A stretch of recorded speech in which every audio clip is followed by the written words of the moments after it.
Welcome. We're going to have an exciting program for you, and I'm George from Group 11. Thank you for coming. As you can see, we've got a lot of things to do if you'd like to get engaged when we have our break. But to get things going, I'd like to introduce you to Jennifer. She's our Community Program Manager from Amnesty International.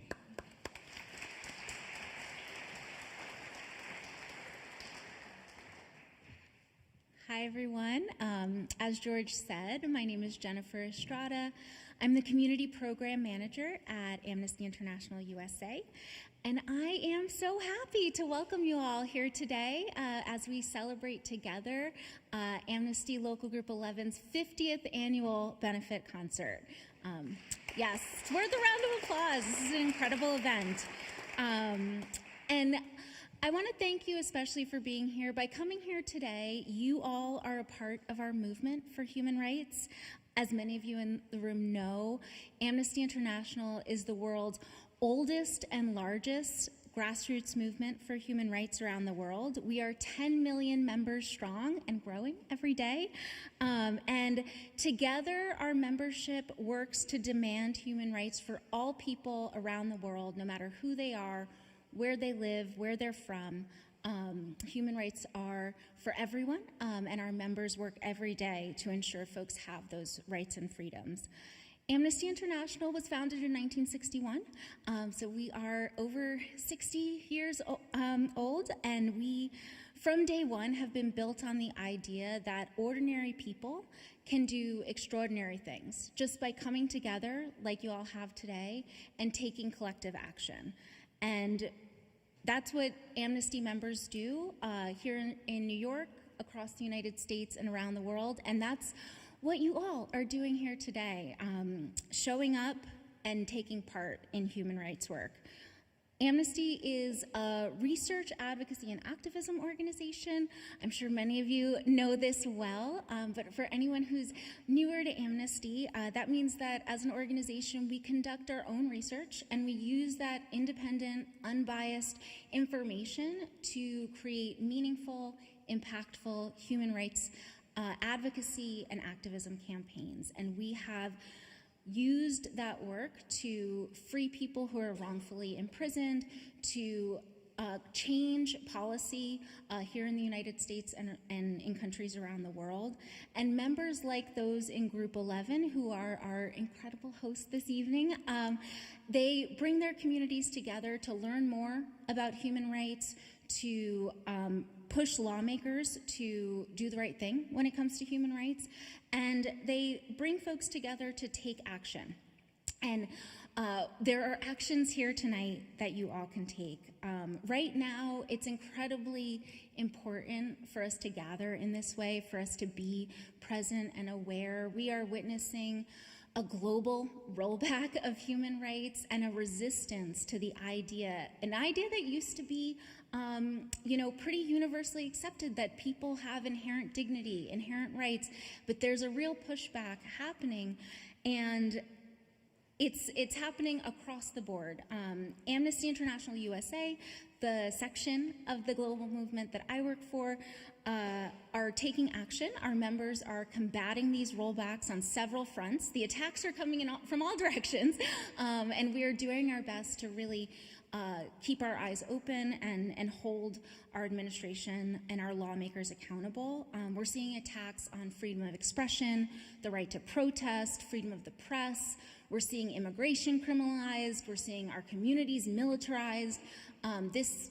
Even 10 years ago, we would have said, this is impossible, and it's happening today. But by being here, being vigilant, we're pushing back. And these are tactics that we know we've seen in regimes around the world. These aren't new ways of pushing back on our freedoms, but they're happening in a really heightened urgency in this moment.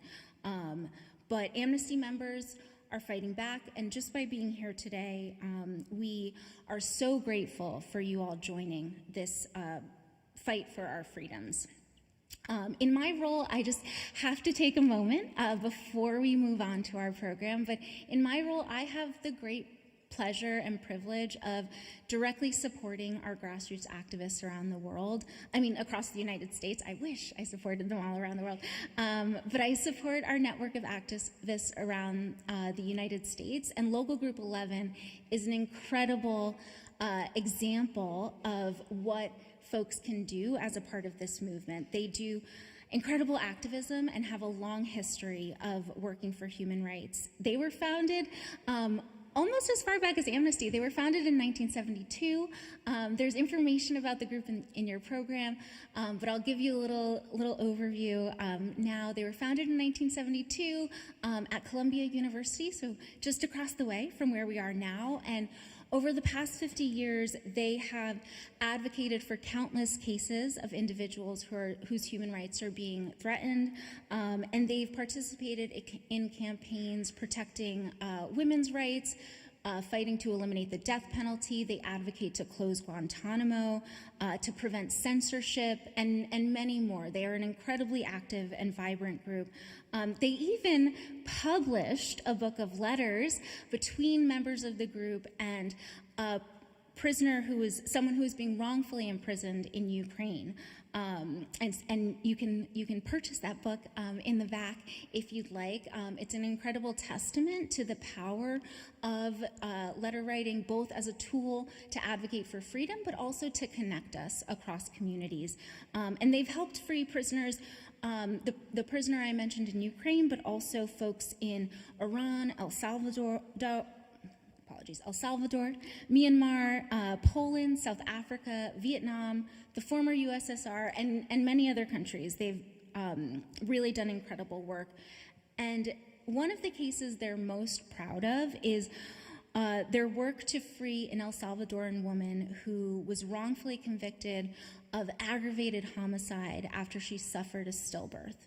So her stillbirth was criminalized. She was convicted and sentenced to 30 years in prison.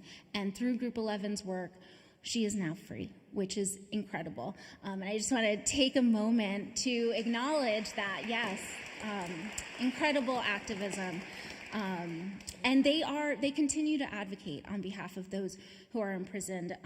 Tonight you will have the opportunity, if you haven't already, to take action on a current case they're working on. Narges Mohammadi, who is a 2024 Nobel Prize winner. She is currently being wrongfully imprisoned in Iran. And you can send a letter to lawmakers on her behalf.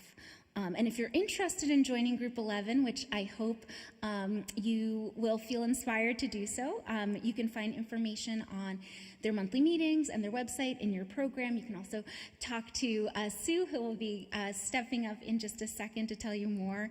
But either way, there are so many ways to take action. And like I said at the start, just being here tonight together in community is so important. But without further ado, to tell you more about our evening, I'd like to introduce Sue Dicker. Sue is the co-coordinator of Group 11. She's an incredibly passionate activist for human rights, and we are so grateful for her leadership in our movement. So I just want to say thank you one more time for being with us, and please help me welcome Sue.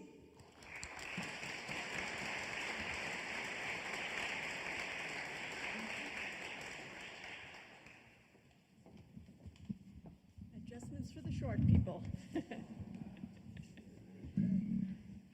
Hi. Hi, everybody. Thank you, Jennifer, for that wonderful introduction. And I'm the co-coordinator, she said, with Harry Schwartz. I don't know exactly where Harry is right now, but thank you, Harry, for what? Oh, I hear his voice, so I know he's somewhere. You know, I made a mistake and I didn't save a seat for myself. I didn't think I'd need to save one, but I'll find one after the introduction. Thank you for coming today. I know a lot of you in the audience have been really great supporters for years. You've been coming to these concerts for many, many years, and I want to thank you for coming back. I also want to thank people who are here for the first time. Thank you for your support, and I hope this is not your last time coming to our concert. Everyone has been a little distinct, but they've always been really satisfying and a nice thing to do on a Sunday, a cold Sunday afternoon in New York. Special thanks go to Amnesty International USA. Their financial support has been really helpful to us in putting on this concert. The Broadway Presbyterian Church, you see how beautiful this church is. They've been very generous with their help in putting this together. Some of their members are here running around and helping us set up, and I want to thank them. I don't know all of their names, but thank you. And of course, the members of Group 11. We work all year round writing the letters and sending the letters, as Jennifer mentioned. Some are in the audience, some are at the tables. You've already met them. The table to the left is where you can sign letters on the current cases we have. To the right, during our break, also you'll be able to see some merchandise that Amnesty has and purchase some items if you so wish, and help us more to do the work we do. The money that we earn today all goes to all of the costs we have during the year. The mailing, the paper, the printing, and all of those things all add up after a while. And we have to pay for it ourselves, so you're helping us in that way as well.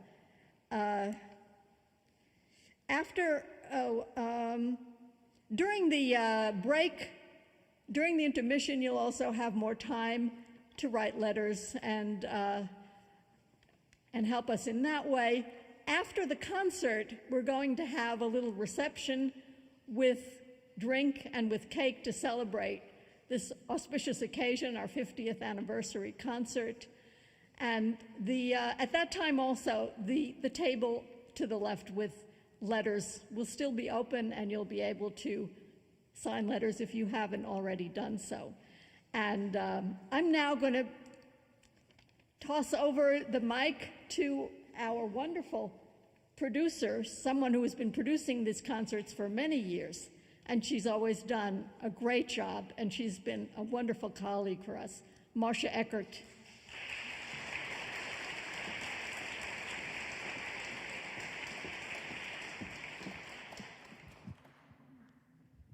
I think that'll work. Can you hear me? Yes. Welcome everyone here, and those of you who are watching at home. You are in for a treat. I want to remind everyone to please silence your phones. This is a very good time to do that if you haven't already. We want to express a big, big thank you to Jimmy Roberts for his performance today.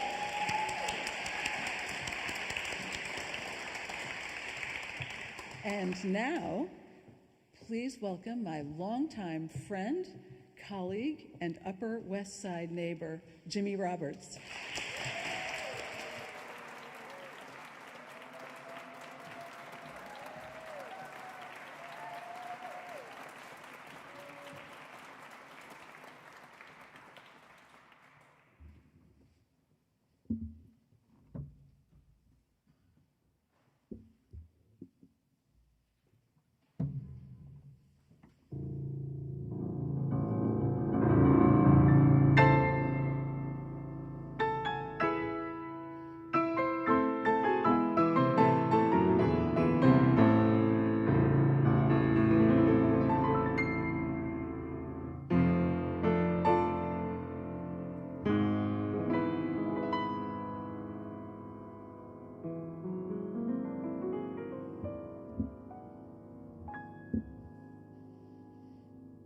Last night, I dreamt I was playing a concerto in Carnegie Hall.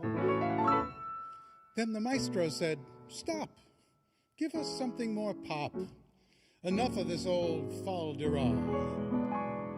Now millions have heard you play Chopin.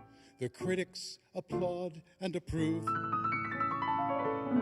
But millions more would simply adore to hear you get in the groove." Me? I said to hear you get in the groove.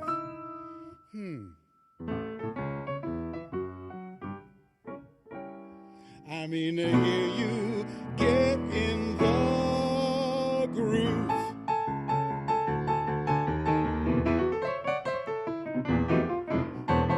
You won't believe it, you'll think it's a dream to hear me riffing it right on the beam. But when you hear trumpets give out a call, you know the joint is really jumping down at Carnegie Hall. Instead of Strauss, I play Irving Berlin. Instead of Brahms, it's Begin the Begin. Those classic ackies are due for a fall, 'cause the joint is really jumping down at Carnegie Hall. I'm playing Tiliata, Tiliata, to Shostakovich, Tiliata, Tiliata, Mozart and Bach, Tiliata, Tiliata, and no one knows which, 'cause anything can happen when I start to rock.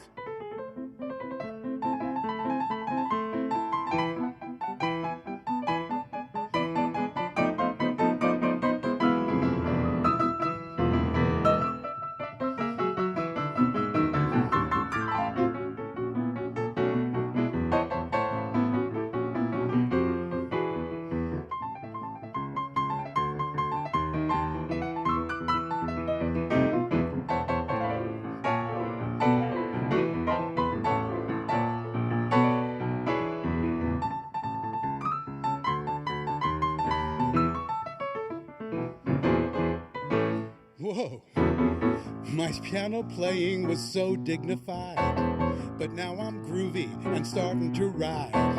Handel and Haydn are facing the wall, 'cause the joint is really jumping. Tchaikovsky would really be hurt to hear me jive in his piano concert. Beethoven's lucky he can't hear at all,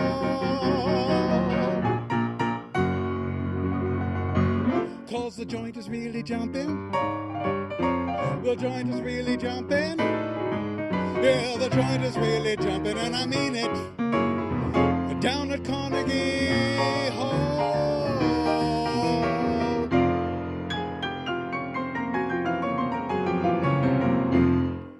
Oh, yeah.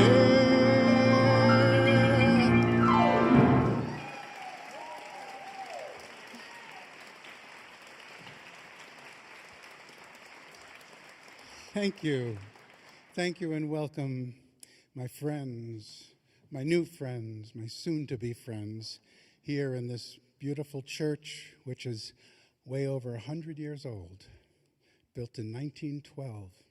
And here we all are, this house of prayer. So here's my prayer. Bless our city and all its moving parts, the faces on Monday morning trains still sleepy. Guide us as we maneuver around each other. Help make our voices heard over the grinding noise. Look with favor on our rainbow mix of languages, edgy fashions, pungent foods.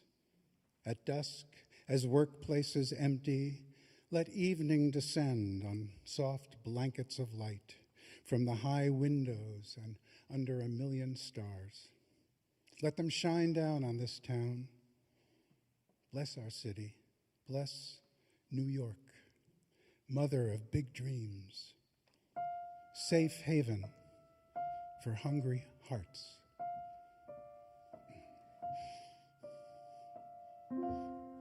I happen to like New York. I happen to like this town. I like the city air, I like to drink of it. The more I know New York, the more I think of it. I like the sight and the sound and even the stink of it. I happen to like New York. New York, New York, a hell of a town. The Bronx is up and the Battery's down. The people ride in a hole in the ground. New York, New York, it's a hell of a town.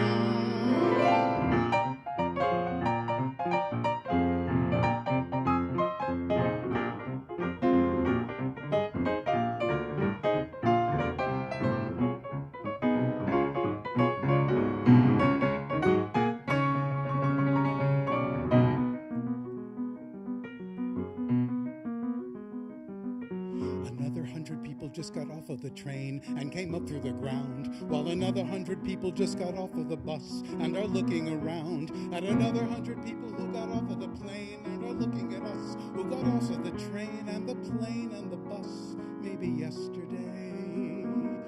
It's a city of strangers. Some come to work, some to play. A city of strangers. Some come to stare, some to stay. And every day, every day.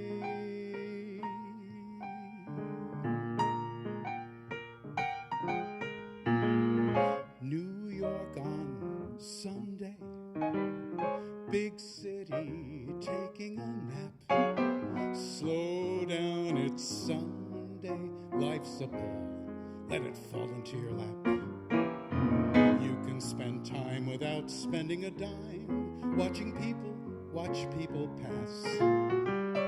Later you pause, and in one of those stores, there's that face next to yours on the glass. Two hearts stop beating. You're both too breathless to speak. Love smiles her greeting, and the dream that has seen you through the week comes true on Sunday. Last Sunday afternoon, I took a trip to Hackensack, and after I gave Hackensack the once-over, I took the next train back.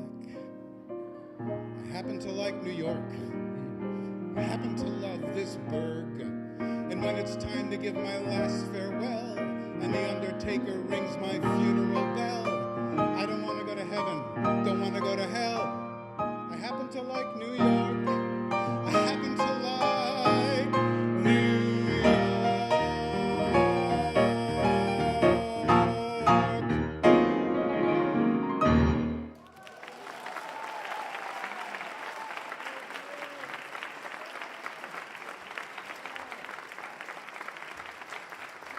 Thank you so much.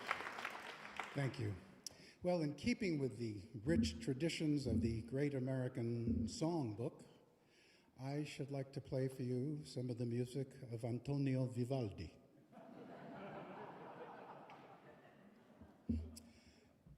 With a little help, I might add, from his friends Lennon and McCartney.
Thank you.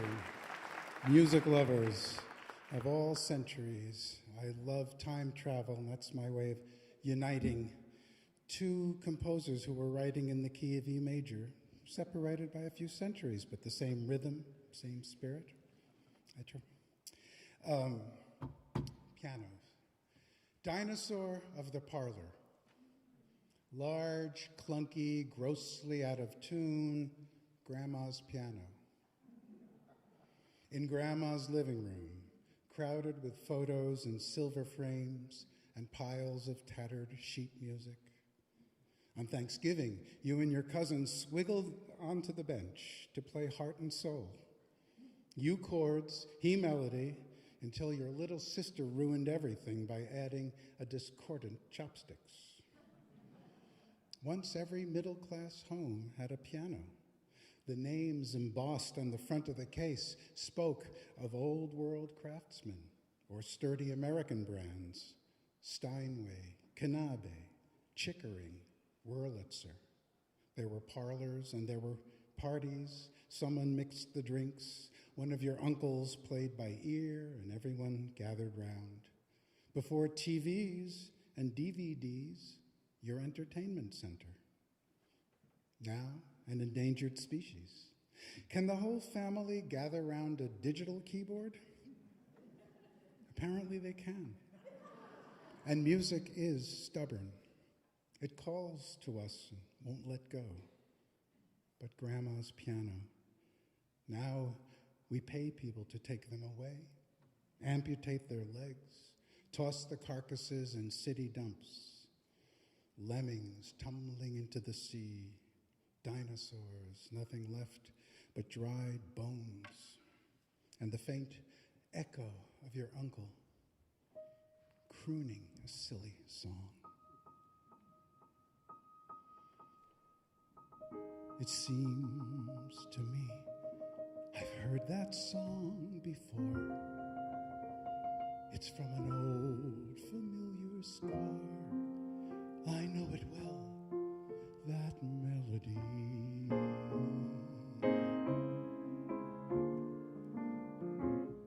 It's funny how a theme becomes a favorite dream, a dream that brought you so close to me. I know each word, because I've heard that song before. The lyrics said, forevermore, forevermore's a memory.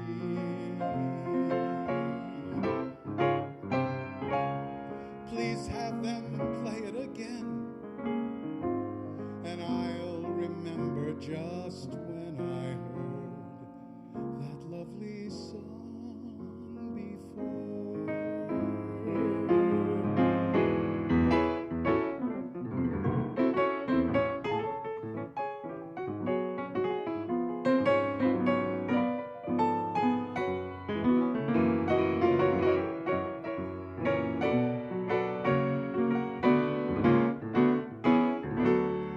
Please have them play it again, and I'll remember just when I heard that lovely song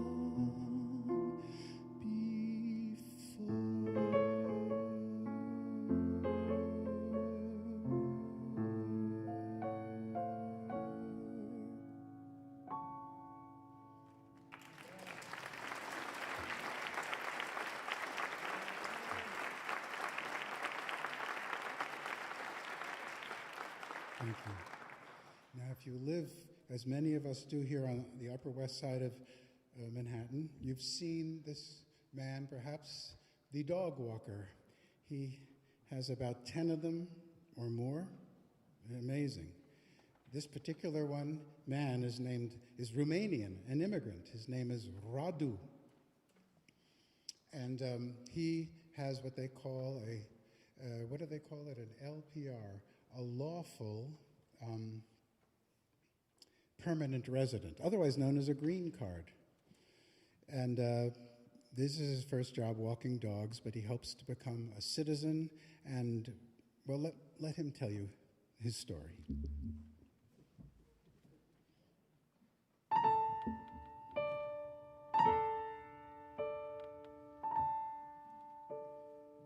I come here from Romania, speak no English, have no job. So first thing I am doing is to drive the taxi cab. But the passengers get crazy from the places I don't know. So I'm finding clientele who not so fussy where they go. I walk the dogs, pick up the poop, and put it in the paper with my little pooper scoop. I walk the dogs at 10:30. I take the peck of pooches through the park and back again. There's Bootsy and Snoopy and Suki and Sasha, Geraldo, Madonna, Picasso, Natasha. There's Marvin the Mastiff who likes people's feet, and Mrs. Margolis' Shih Tzu in heat. There's Dog from Alaska, Tibet, and Britannia, but they're not obeying like Dog from Romania. Oh, that Sasha, don't do that, Sasha. She's your sister. Watch it come. Sorry, mister. Heel, Titania. That's fantastic. Bootsy, not to eat the plastic. Potolici vavoi drac mitite. I walk the dogs at 1:30. The Yorkie, she is squatting while the greyhounds start to run. I walk the dogs. I see the town, but from peculiar angles, since I'm mostly looking down. At Hannibal, Udall, and Bowser, and Cleaver, and Rocky's the boxer, and Prince the retriever. Bowser fall into the puddle, he jump. Hannibal stop at the hydrant to hump. Prince have a crush on the Airedale named Bobby. And Blaine, the Great Dane, make a stain in the lobby. Hold it, Cleaver, back up, Udall. That's a pit bull, not a poodle. Rocky, not to sniff the ladies' Bowser, not the white Mercedes. Merge Macassa, Scumpy me. I walk the dogs, I bring them back. Then somehow I am lonely for that wild and crazy pack. The business grows, is enterprise, and someday I am citizen with house like big shot guys. And after work, I'm not alone. At home, besides the fire, will be puppy all my own.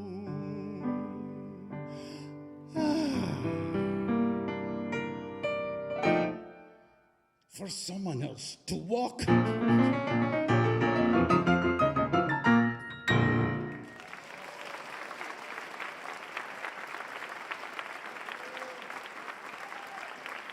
Thank you.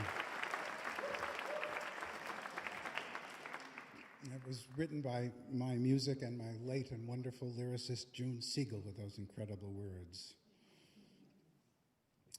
June Siegel, who said, "Only in America is crime organized and business laissez-faire." I give you one more of her. She said, "Bagels are like snowflakes. There are no two alike." I'm going to end this set with a composer who you might or might not know, but I hope you will get to know him. America's superstar composer and pianist of the 19th century. Yes, we had one, while all those things were going on in Europe. He was from New Orleans, Louis Moreau Gottschalk. He had a German Jewish father and a Haitian Creole mother, which really affected his music. And he was known for the influences that went into the American sound. He was a prodigy, so by the 13 years old, they sent him over to France to study at the Conservatoire. However, the president of the Conservatoire rejected him without even hearing him. He said, America is the land of steam engines. He remained in Paris anyway, and funds were gathered for him, and he studied privately, and he eventually made his debut at the Salle Pleyel in Paris, which is like our Carnegie Hall. You won't believe this. Chopin and Liszt attended his performance. This is like in the 1830s. And Chopin apparently came up to him, kissed him on the hand, and said, "Young man, you are going to be the king of pianists." Now, come on. Wow. And his music and his rhythms and the Caribbean rhythms and the things that were so exotic to Europe. I was thinking, Europe had its little genteel waltzes, maybe a little more exotic mazurka, so on.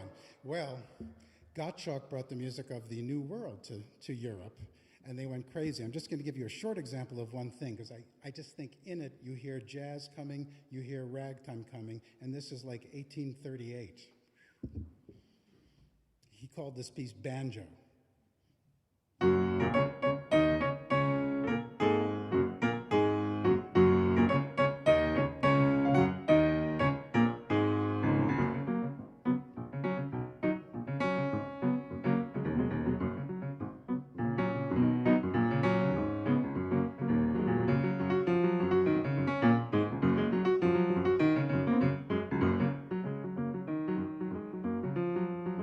That's my favorite part.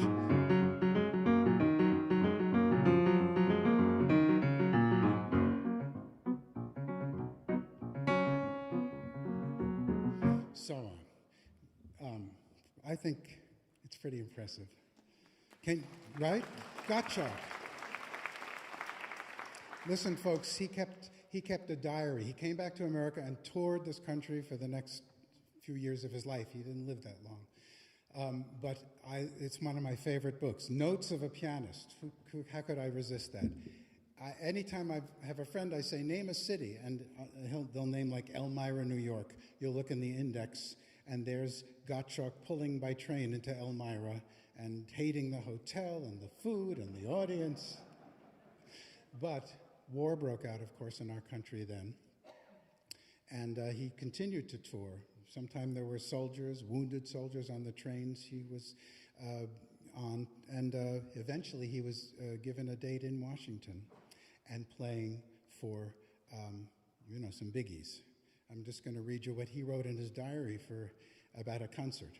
1862, March 24th, 1862, concert at Washington, he says. The President of the United States and his lady are to be there. I have reserved seats for them in the first row. The Secretary of State, Mr. Seward, accompanies them. Mrs. Lincoln has a very ordinary countenance. Lincoln is remarkably ugly, but has an intelligent air, and his eyes have a remarkable expression of goodness and mildness. After an encore, I played my Fantasia, the Union. That's what I'm going to play for you now. But I also thought other musicians here couldn't resist this part of Gottschalk's diary.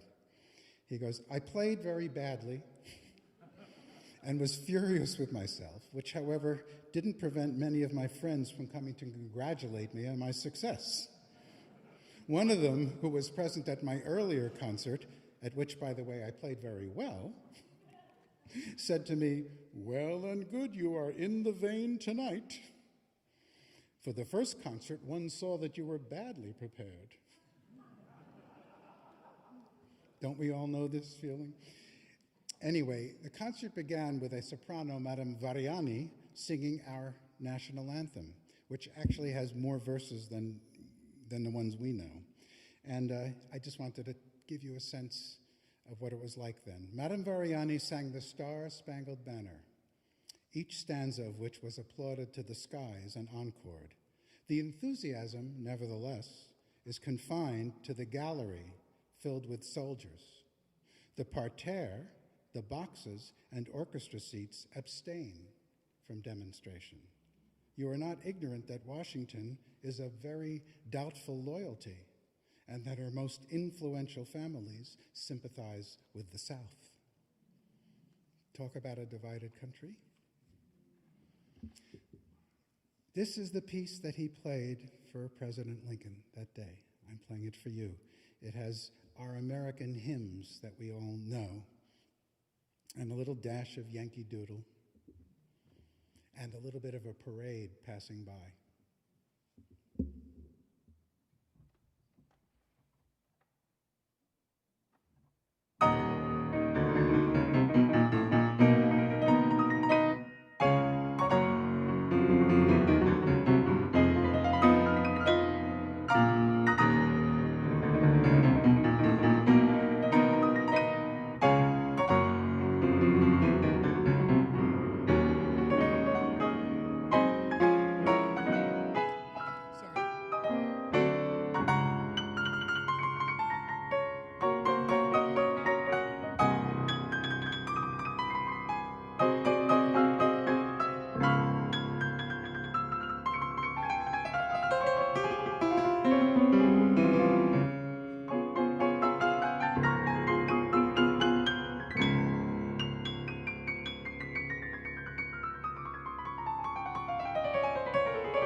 Let me see if he's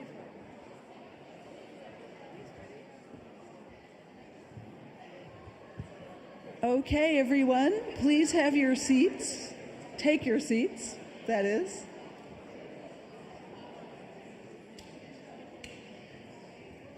It's okay.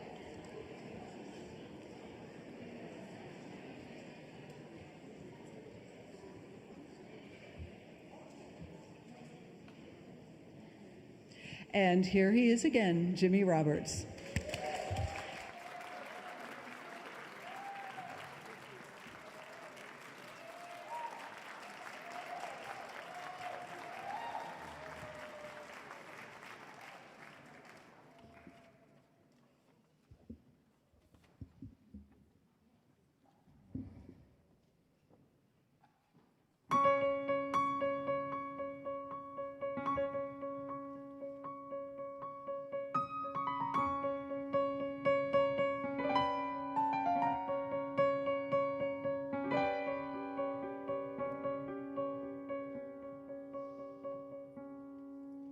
Do I hear a waltz? Very odd, but I hear a waltz. There isn't a band and I don't understand it at all. I can't hear a waltz. Oh my Lord, there it goes again. Why is nobody dancing in the street? Can't they hear the beat? Magical, mystical miracle, can it be? Is it true? Things are impossibly lyrical. Can't be me, must be you.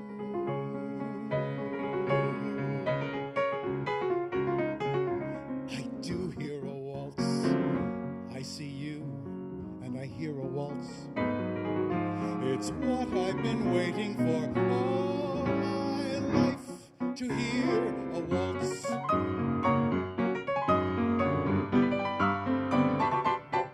Do you hear a waltz? Oh my dears, do you hear a waltz? Such lovely blue Danube music, how can you be still? You must hear a waltz. Even strangers are dancing now. An old lady is waltzing in her flat, waltzing with her cat. Roses are dancing with peonies, yes, it's true. Can't you see? Everything suddenly Viennese. Can't be you, must be me. Yes, it's me. Do I hear a waltz?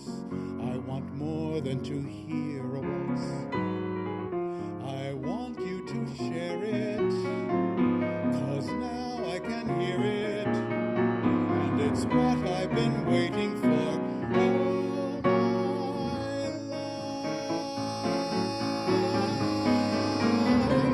to hear a waltz.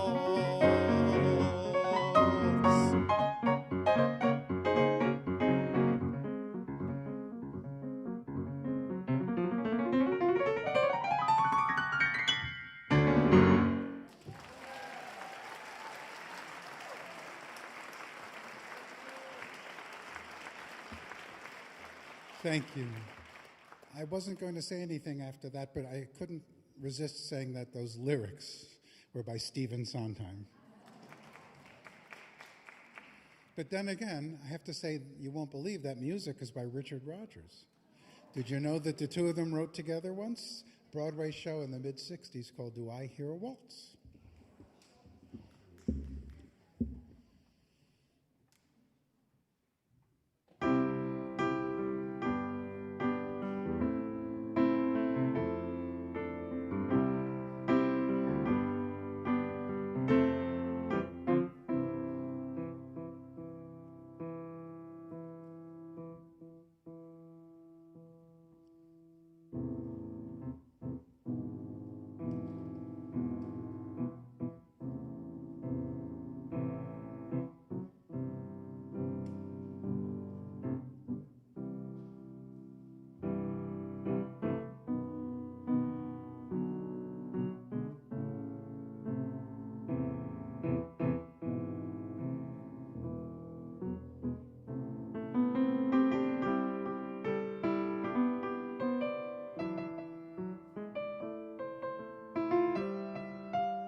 So that was Beatles, Beethoven. Well, we have reached the medical portion of our program. This is when I sing about my new doctor, who is a smart and a very good diagnostician and easy on the eyes. And that causes a little tension at my exams.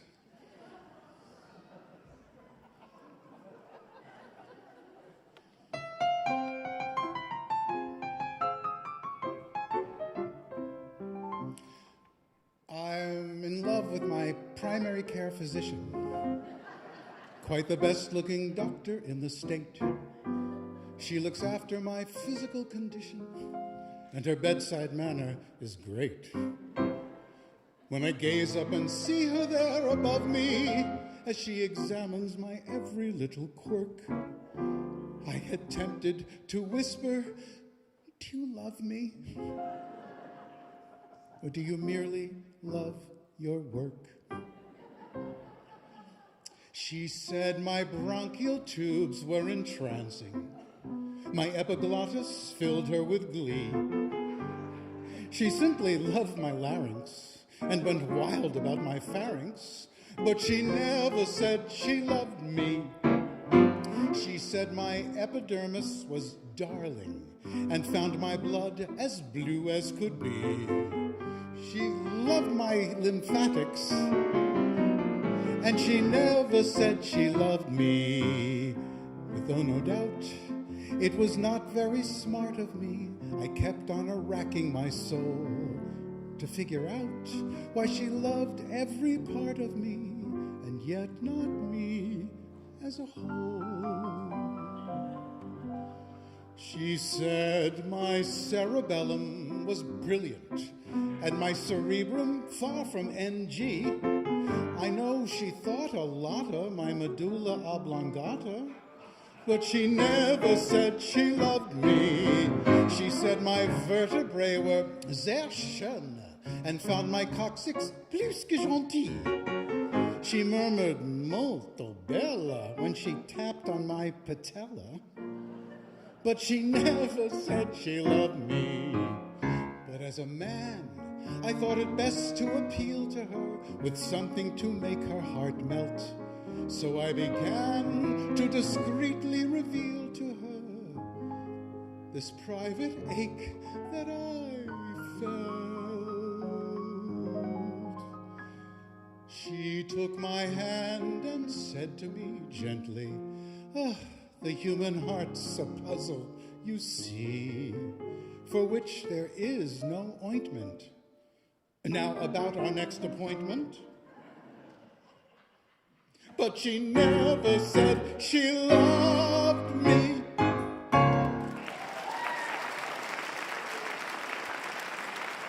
Thank you.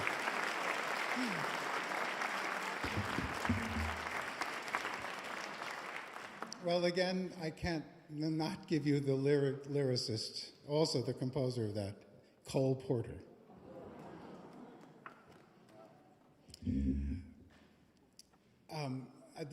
I'm going to do some songs by another neighbor of ours here on the Upper West Side. His name was George Gershwin. There are apartments all over the Upper West Side where the Gershwins lived.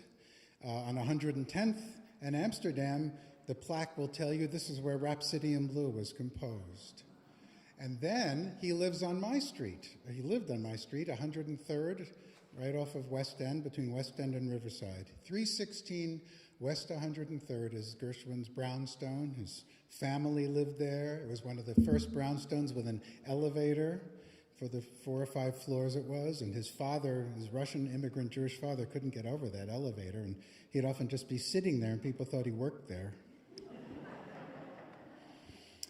He also had this heavy accent, so he'd proudly say to people, "My son is Judge Gershwin, the eminent jurist."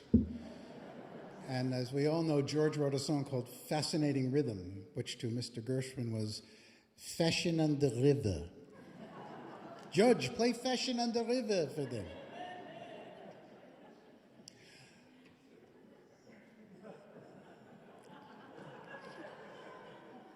George spent the rest of his later years in California, and Gottschalk died at, these are the two G's, Gottschalk died at 40, and George died even younger at 38 years old in 1937.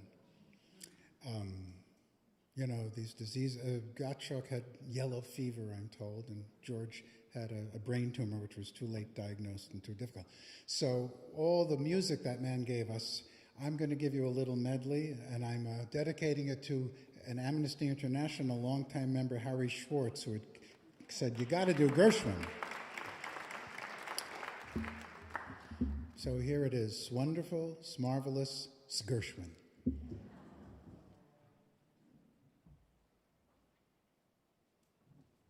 I forgot.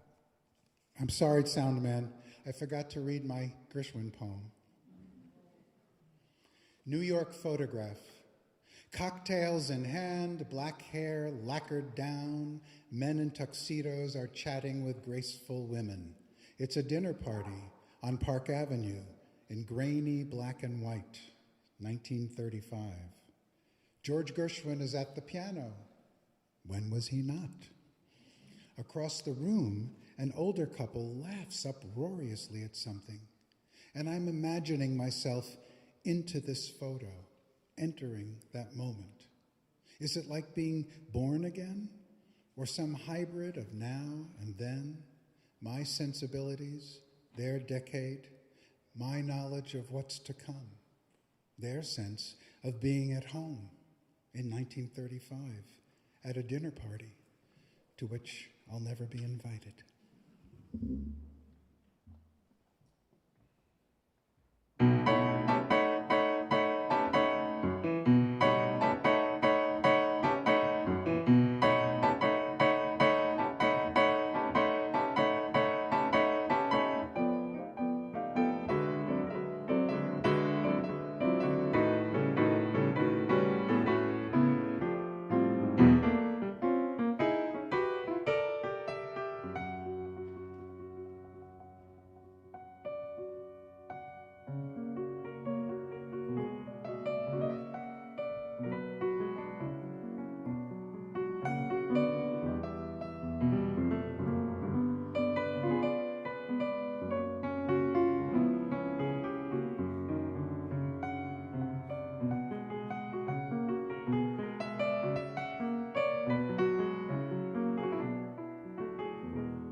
Fascinating rhythm, you got me on the go. Fascinating rhythm, I'm all a quiver. What a mess you're making, the neighbors want to know why I'm always shaking, just like a flivver. Each morning I get up with the sun, start a hopping, never stopping, to find at night no work has been done. I know that once it didn't matter, but now you're doing wrong when you start to patter. I'm so unhappy. Won't you take a day off, decide to run along somewhere far away off and make it snappy? Oh, how I long to be the man I used to be.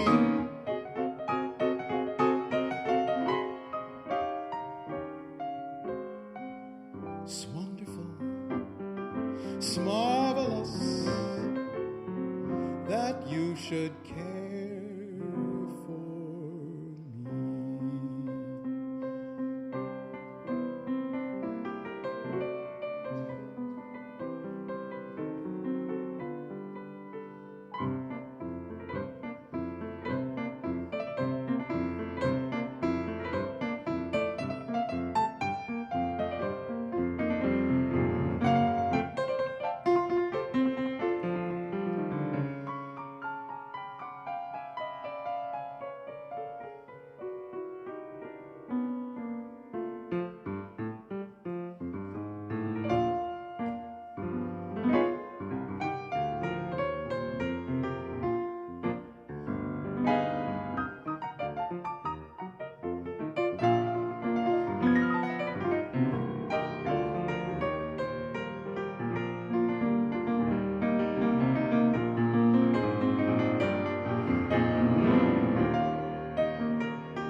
the way you sip your tea,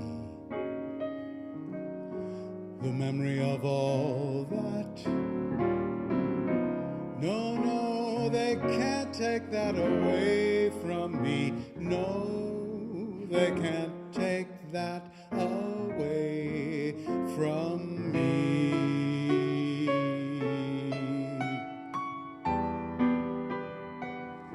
It's very clear our love is here to stay. Together we're going a long, long way. In time the Rockies may crumble, Gibraltar may tumble, they're only made of clay.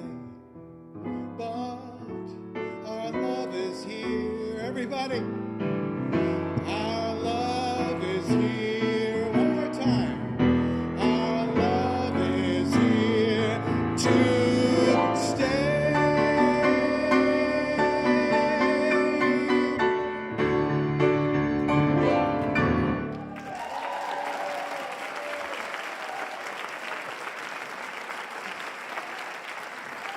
George Gershwin.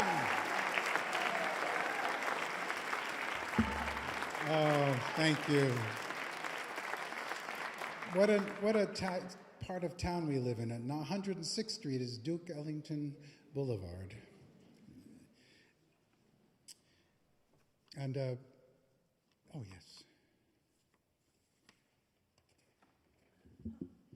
A portrait of the artist in his 70s.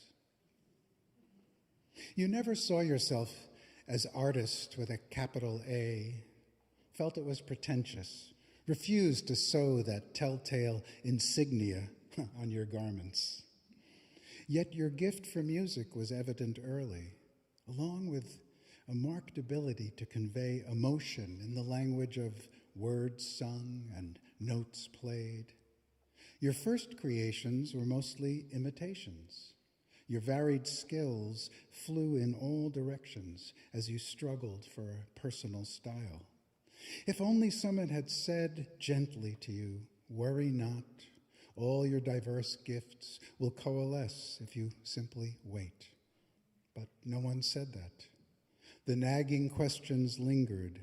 You learned to live with them, figured you'd die with them. Now, in your 8th decade, you're astonished and amused to see there's been a shift. Your far-flung interests are now gathered together under one roof. Your multiple talents have merged into one artistic bundle, popular with classical, spontaneous with formal, funny with earnest, whimsical with clear-eyed.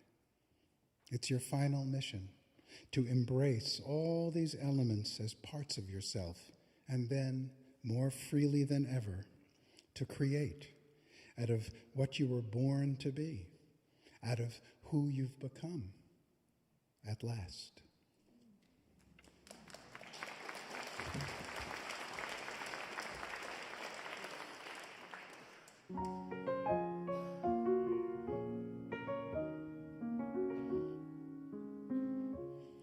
I've got a roof over my head.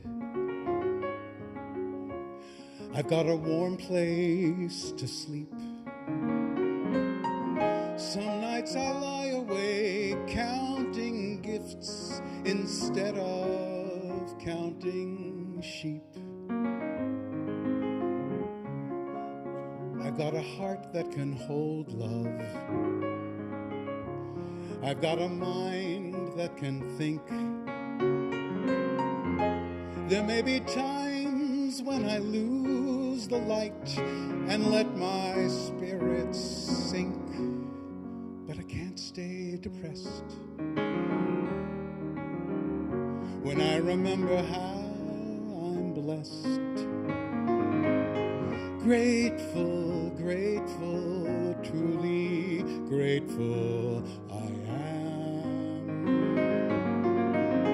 Grateful, grateful, truly blessed and duly grateful.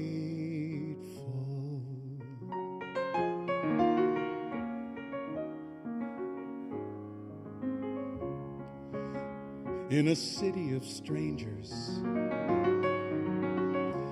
I've got a family of friends.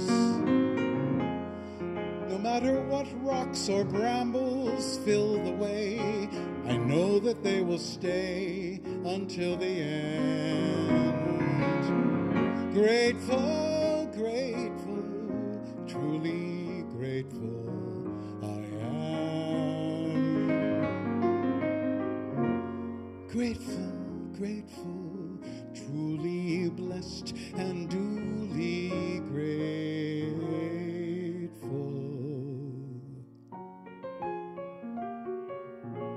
Truly blessed and duly grateful.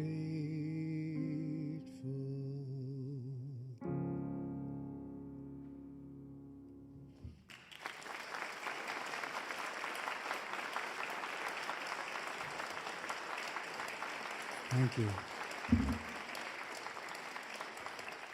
And I am grateful so much to so many people, including the Amnesty International folks for bringing me here, and my dear friend Marcia Eckert for pitching me to that group. Thank you, Marcia. And to my dear, dear Cheryl Asher for guiding me artistically and with lots of loving support. And for friends and family and cousins who have come here from a great distance from the Commonwealth of Pennsylvania. Just to be here, I'm so touched. Thank you, folks. And all of you for just spending these 2 hours with me. Thanks a lot. And I want to leave you with a song, again, of Stephen Sondheim and the music of Stephen Sondheim.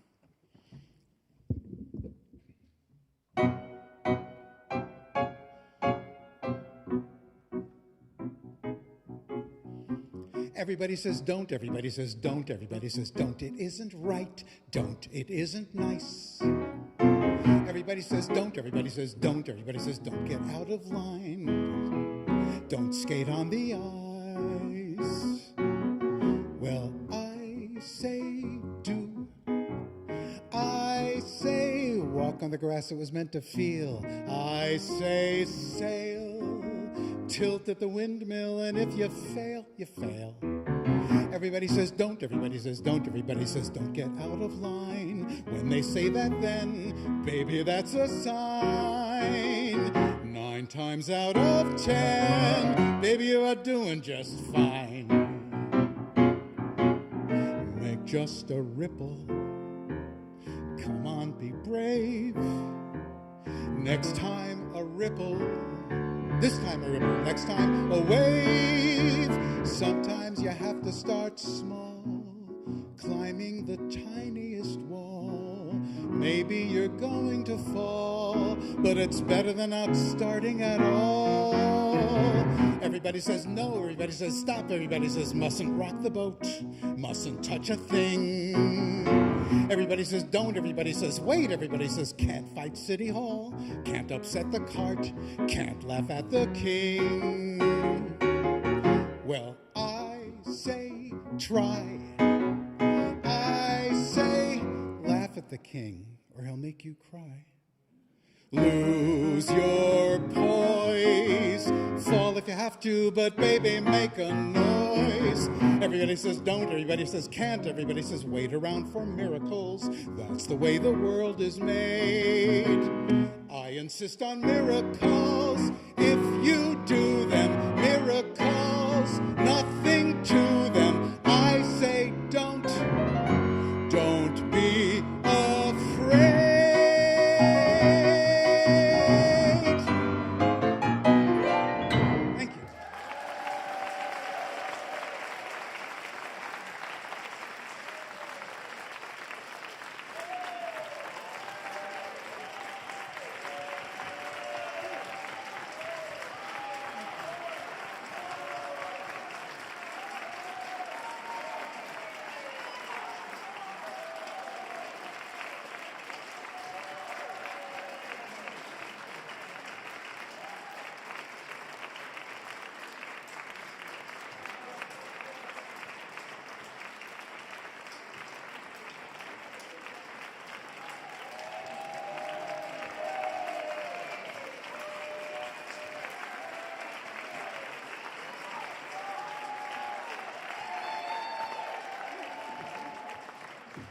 Thank you. I'm reminded of the great pianist Vladimir Horowitz when he played like 9 encores. And on the 9th, he'd always go, look at that.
I just wanted to say I sent that tape of that to Stephen Sondheim, and he wrote a lovely letter back, and he said, Bach is as good company as one could ask for. Good night.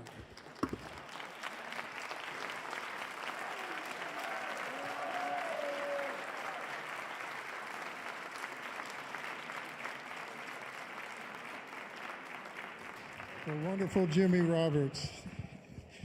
Please stick around. If you'd like to join us, since this is our 50th annual concert, sorry. It's a special occasion for us. It's quite a run. We have some drinks, a little bit of champagne, piece of cake. If you'd like to sign a letter or perhaps drop another tip in the tip jar, and take home some merch, some Amnesty International merchandise, you're welcome to stick around and mingle with us. One more time for Jimmy Roberts.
We have lots of cake and champagne left. Come and have some seconds.